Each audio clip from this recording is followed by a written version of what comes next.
Welcome to Popular, the show that will finally help you be seen and heard because it's time that you made an impact with your voice. Your voice matters. It's time for you to be seen and heard and for you to make the difference in the world that you've always wanted to. I'm Carolee Garrison, and I'm here to interview experts on publicity, mindset, leadership, and more so that we can all discover how we can become our most magnetic selves. At its core, Popular is about knowing your worth, owning your unique superpowers, and using your gifts to make a difference in this world. What it comes down to is that if you are looking outside of yourself to feel important, it will never be enough.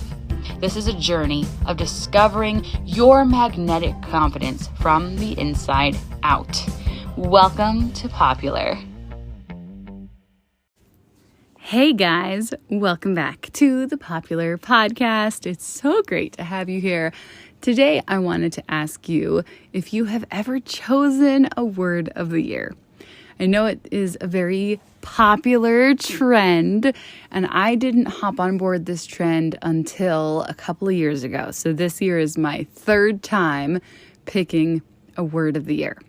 So it was 2 years ago.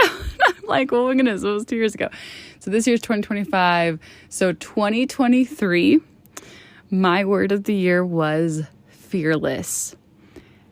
And my entire year revolved around, I thought about that word constantly throughout the entire year. And I looked for ways that I could be more fearless, ways that I could stop being afraid. I looked for the ways that I was holding myself back. And I tried really hard to stop doing those things. And I grew so much. Looking back in 2023, I can see how my life was transformed. I released my debut album that year after I had been working on that thing for 2 full years before that. And I had gotten a little stuck with it because I really like short-term projects, and ones that take forever, I kind of get bored with them, and it felt like no one really cared, and it felt a little worthless after a while. And I had that word of the year in my mind, and I was like, what am I so afraid of? And I released my debut album on my birthday in 2023. I joined a big, huge program to learn how to do keynote concerts, which has taken me a really long time to really act on in the way I'd like to, but this year that's going to happen. It's really, really going to happen, and it's so exciting. But that fearless, mantra and idea, that one word permeated my entire year, and it made all the difference. So my question for you is, how can one word make such a big difference in your life? And how do you choose that word for yourself? And maybe why would you want to? Why would you want to pick one word to keep coming back to over and over and over again for an entire year? So my word in 2023 was fearless. And my word in 2024 was magic. At the beginning of 2024, I had a really hard time choosing what my word would be. I did not want to have the same word as anybody else. I wanted my word to be unique. I wanted it to be special. And I went to my beautiful friend Jen Liss's Word of the Year party, which she just had a couple days ago. And I had so many wonderful ideas for words that could be my word of the year. And I had really felt this strong pull towards magic. But then I heard that somebody else was choosing that as their word. And I started to waver. And I wasn't sure that it was right for me because somebody else was choosing it.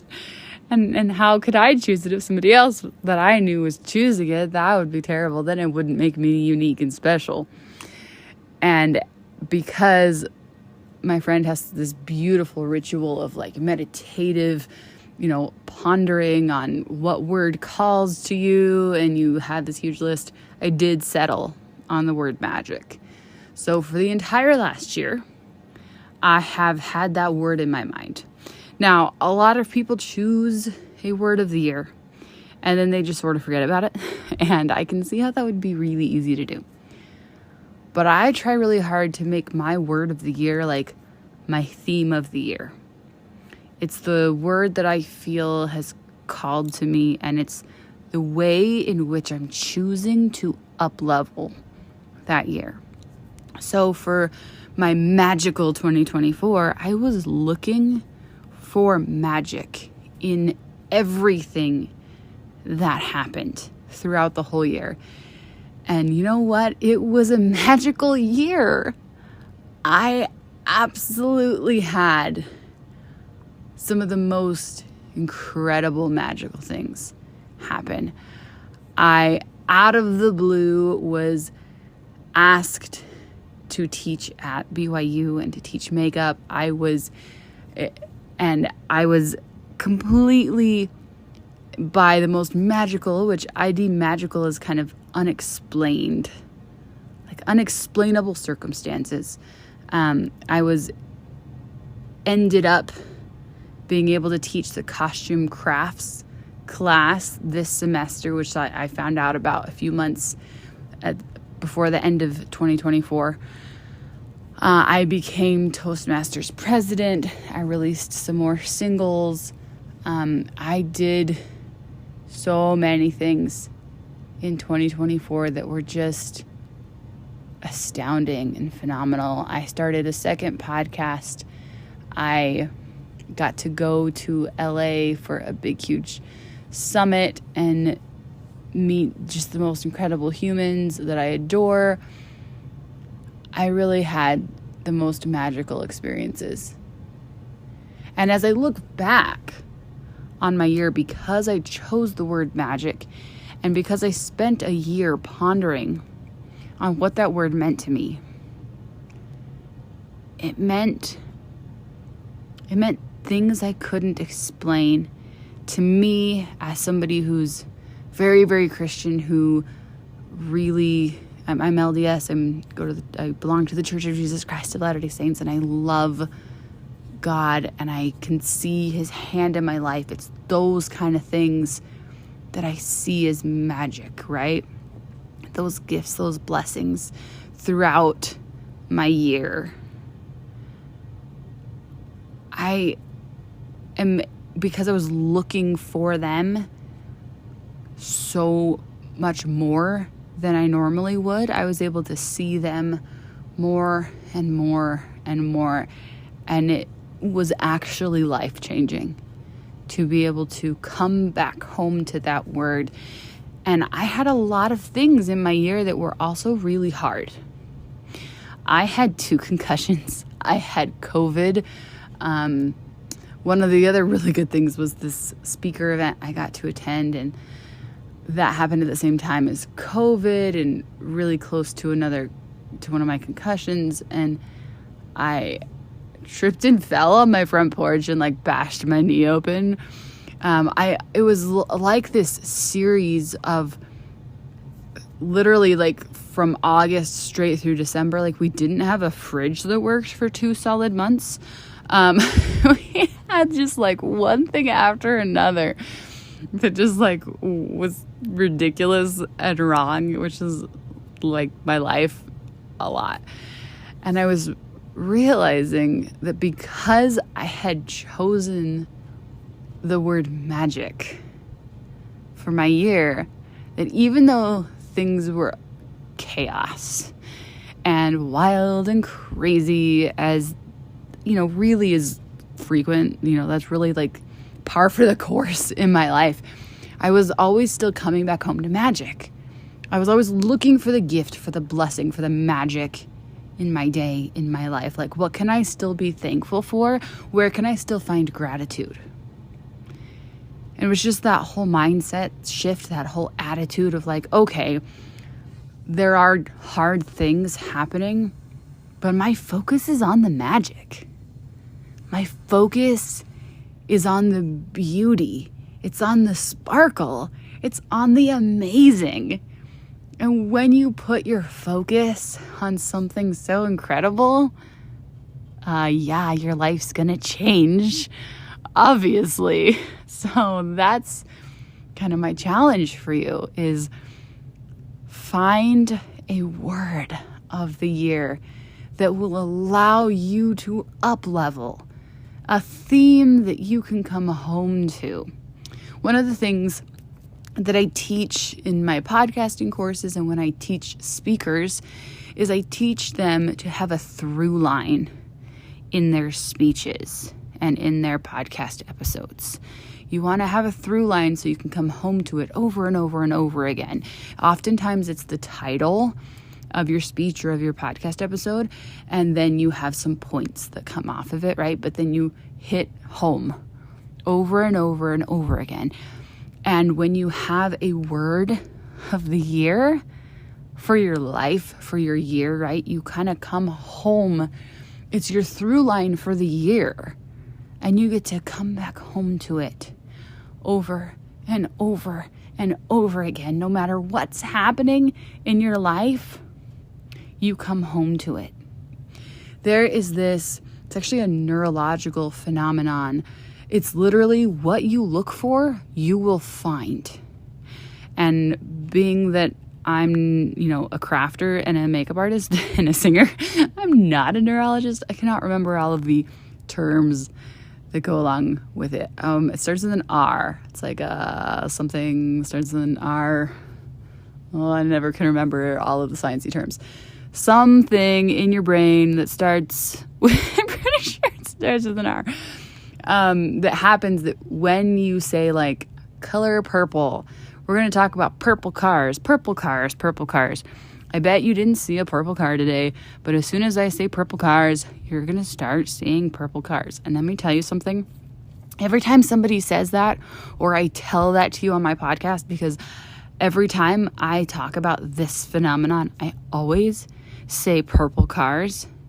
And when I go and edit an episode in which I've said purple cars, or I record an episode in which I say purple cars, the next day I always see a purple car at least once, if not 2 or 3 times. Every other time in my life, I never see purple cars. But if I record a podcast episode and I say purple cars, inevitably I see one the next day. Like, they're never around until I start talking about it. Your brain will see what you tell it to see. So if I tell my brain to see magic, it will look for magic. That is how one word can change everything. So now I bet you're wondering what my word of the year for 2025 is. So unlike 2024, I did not have to wrestle with myself to figure out what my word for the year would be. It just came to me. I knew instantly. I knew before anybody brought up words of the year, like I just knew what it had to be. And it was because I have said far too many times this thing about chaos. I heard this thing once, and it was, my thermostat is set to chaos. And I was like, oh my gosh, that's me. My thermostat is set to chaos. And as I owned that for a little while, I began to realize, wait a minute, I don't want that. I don't want my thermostat to be set to chaos. Clearly it is, but that's not actually what I desire for my life. I would like to not be set to chaos. Thank you very much. I'm tired of having, concussion after concussion and COVID and sinus infections and my ingrown toenail and my fridge being broken and just never ending chaos in my life. It's just been wow, it's like a series of unfortunate events. Like, it's like my life could be a comic book of like, what? How? It's like every single week, like something is just going crazy wrong, and it's like absolutely completely ridiculous. So when I was like, what would my word of the year be? Well, I want something that's the opposite of chaos, because I need to like no more chaos. What's the opposite of chaos? Well, I could look at peace. That didn't really feel right. I could look at calm. No. Flow. Oh yeah. I knew absolutely, instantly. I knew immediately. That word filled my whole body with just like tingles and peace at the same time, with just like feeling relaxed. So my word for 2025 is flow. And I see it as the opposite of chaos. And this morning when I was doing my daily morning meditation, I realized that it's the opposite of force. Of no longer forcing things to happen the way I want them to, and just allowing them. Just allowing them to happen. And when I try to force all of the things that I want to happen, none of it ever works out the way that I want it to. But when everything's in flow, when I just allow, the most magical, amazing things are just handed to me. So I knew that this was going to be my word of the year several days, if not like a week before the beginning of the year. And I had this whole experience that I will try to briefly include. I recorded, I'm in this group to create sync music, music for sync, and we were working on a pop song. And while within the creation of this techno pop song, which is really not my style, I was feeling like this is not me. It felt really inauthentic. It felt really, I had the realization that like, oh, even though I've always felt like I can do pop, come on, you could just give me a chance to do pop. I finally had this realization of like, oh, I actually don't want to. I have decades of classical training that I've been hating on for a while, wishing I didn't have it because it makes it really hard for me to sing pop. And then I sang at church for Christmas Sunday, right around the same time that I was trying to record this pop song. I sang at church for Christmas Sunday. And I sang I Wonder As I Wander, which is on Spotify, and you can hear how it sounds. And it's just me. It's just my classically trained opera-ish goodness, and it's just me. I sing it a cappella. It's my favorite. I do it a lot of years because it's my favorite. And it's ethereal, and this afterward, this guy came up and asked me how long or where I'd been trained. And I realized that like, oh, I don't get so nervous to sing at church because that's the genre I belong in. Not the churchiness, but because for a while I thought I could only sing church music, but it's in that classical style. And I've been thinking that what a shame it was that I couldn't do pop, because that's the only place where I could be appreciated, and what a lie that was. I realized it was a lie. I realized it wasn't true, and like I need to own how beautiful my classically trained sound is. It's actually really incredible, and I should appreciate that training that I've had for so long a bit more. And so I was having this realization, and it hit me that I don't have to do anything about it. Just the realization is enough. And I sat with that idea of like, I don't have to change anything. I don't have to force anything. I don't have to suddenly put out a whole album of, Andrea Bocelli style music. I can just let this realization settle. And the energy of that realization alone is enough to bring in whatever opportunities I need. And I just had this really strong feeling of like, just wait, it's coming. Just wait, the opportunities are coming. And after I sang at church, I had this feeling of like, it's coming. It's all going to work. Like the opportunities are going to come.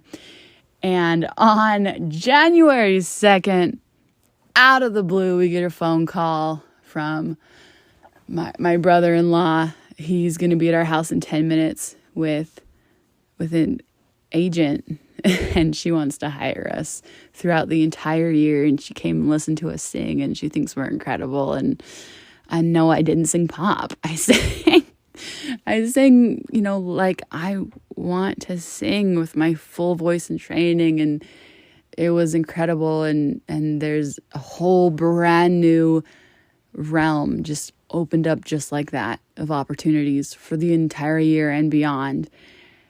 And it was astounding. It was astounding to see that the flow and the magic all together, just like that. I don't have any words for it. So I'm already seeing the flow come in for this year. And it's all so beautiful and so amazing. So how can one word change everything? Just like this. Just like this. So that's my challenge for you. Pick your word and let it change your whole life. Thank you for joining us for another episode of Popular, your key to magnetic confidence. If you enjoyed today's show, please subscribe, leave a comment, and share it with a friend, someone who needs to know how much their voice matters. For more information on booking private sessions with me, as well as my available courses, check out caroleegarrison.com. Remember, when you know your true value, you glow from the inside out. Tune in next week for another reminder of just how amazing you really are.